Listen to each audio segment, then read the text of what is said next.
Yüzük parmağının hikayesi. Yüzük parmağımız neden dördüncü parmağımızdır? Neden baş parmak dururken dördüncü parmağımıza takarız ki? Kim bulmuş bu kuralı? Biz değiştiremez miyiz? Hiç düşündüğünüz oldu mu bu soruların cevabını?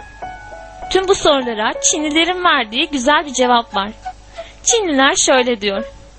Baş parmağımız anne ve babamızı, işaret parmağı kardeşlerimizi, orta parmak kendimizi, dördüncü parmak eşimizi, serçe parmak ise çocuklarımızı temsil eder. İlk önce avuçlarınızı birbirine bakacak şekilde açın. Orta parmakları bükün ve sırt sırta birleştirin. Daha sonra kalan dört parmağınızı da açıp uç uca getirin. Şimdi anne babamızı temsil eden baş parmaklarımızı ayırmaya çalışın. Açılacaktır. Çünkü anne ve babanız sizinle birlikte ömür boyu yaşamayacaktır. Er ya da geç onlardan ayrılmak zorundasınız.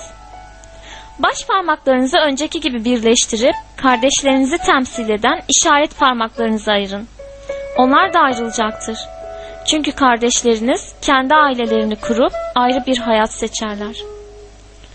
İşaret parmaklarınızı birleştirip çocuklarınızı temsil eden serçe parmaklarınızı ayırın. Onlar da ayrılacak. Çünkü çocuklar da evlenir ve bir gün kendi hayatlarını kurar.